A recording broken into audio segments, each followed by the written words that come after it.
원장님, 유두도 성형할 수 있어요? 어머, 그것도 되나요? 하시는 경우도 굉장히 많으세요. 오늘 제가 여러분들과 하고 싶은 얘기는 유두 성형입니다. 안녕하세요. 두 아이 엄마 성형외과 전문의 다구초 구원장TV의 구원장입니다. 정말 오랜만에 다시 찾아뵈서 제 소개 한번 다시 드릴게요. 저는 성균관대학교 의과대학을 졸업하고 삼성서울병원 성형외과에서 레지던트 펠로우 과정 마치고 강남의 원진성형외과와 부산의 서명과 해운대에서 진료를 보다가 현재는 압구정 더성형외과에서 가심성형, 체형성형, 눈성형, 여성성형을 하고 있는 고주영이라고 합니다. 오늘 제가 이렇게 오랜만에 유튜브를 찍게 된 이유는 상담을 하면서 자주 느끼는 건데, 환자분들이 요즘은 가슴 성형에 대해서 그래도 어느 정도 많이들 검색을 해서 또 알고 오시거든요. 그런데 상대적으로 유두 성형에 대해서는 잘 모르시는 경우가 많이 있으세요. 확대 상담이나 축소 상담을 하시다가 조심스럽게 저한테 물어보십니다. 원장님, 유두도 성형할 수 있어요? 라고 이제 조심스럽게 물어보세요. 미적 기준으로 봤을 때나 기능적으로나 좀 불편할 수 있는 유두 모양을 갖고 있는 경우에는 환자분들에게 먼저 유두가 어떻게 고쳐질 수 있는지를 설명을 드리는 편이에요. 환자분들 자체가 유두에 대해서 컴플렉스가 많이 있다고 하더라도 이게 과연 수술로 고쳐질 수 있는 부분인지에 대해서 잘 모르시기 때문에 아예 유두에 대해서 이제 물어보지 않으시는 경우도 있고, 제가 먼저 유두를 이렇게 고칠 수 있다라고 말씀드리면 어머, 그것도 되나요? 하시는 경우도 굉장히 많으세요. 그래서 오늘 제가 여러분들과 하고 싶은 얘기는 유두 성형입니다. 유두의 모양이 정말 사람마다 많이 다르죠. 유두 성형을 하는 가장 큰 이유는 크게는 세 가지라고 생각을 하시면 돼요. 첫 번째, 너무 크거나 늘어져서 축소가 필요한 경우. 그리고 두 번째, 유두가 함몰되거나 유두의 모양이 불분명한 경우. 그리고 또 세 번째, 유두의 모양 자체가 심하게 갈라져 있다든지 유두 모양이 약간 기형이 있다든지 하는, 이렇게 세 가지 경우가 있는데요.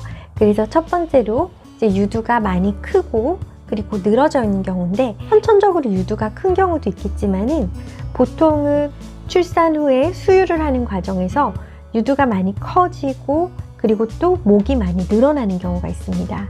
이런 경우에 있어서는 유두가 아래를 내려다보고 있는 경우가 있고, 그래서 유두가 단순히 크기만 한 게 아니라 유두가 아래쪽으로 내려와서 좀 이렇게 덜렁덜렁 거리는 경우들도 많이 있어요. 이런 경우는 목을 줄여주고, 그리고 크기가 크다 그러면 폭을 또 줄여주는 수술 방법을 쓸 수가 있고, 그리고 너무 높고 큰 경우에는 폭과 길이를 동시에 줄여주는 수술도 가능합니다.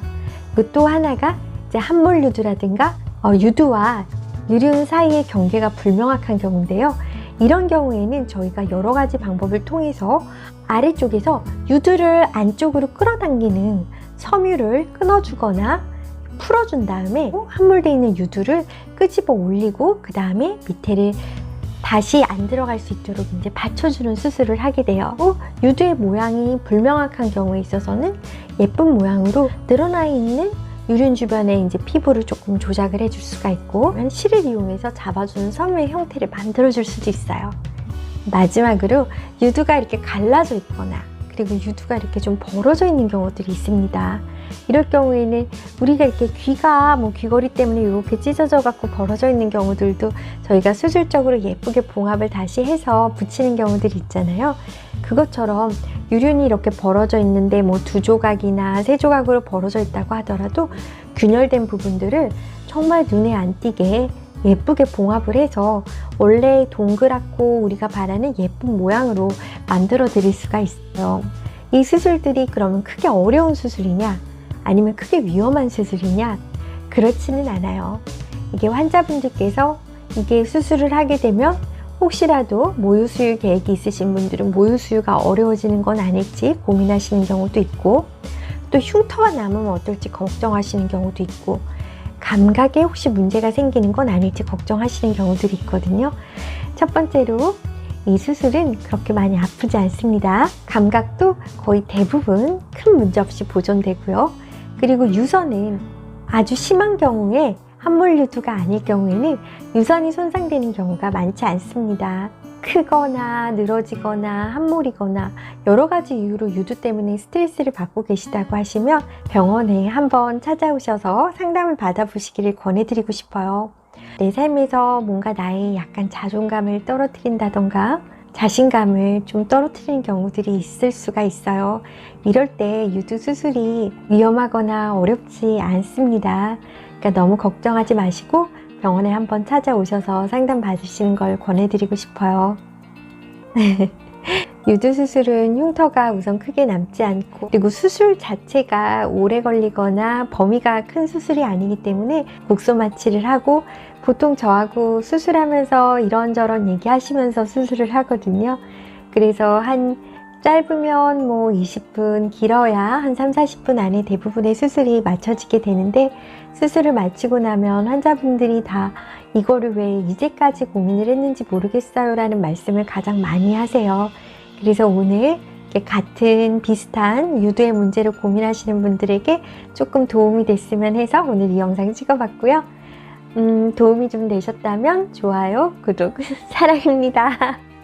네, 그러면 오늘도 편안한 저녁 되세요.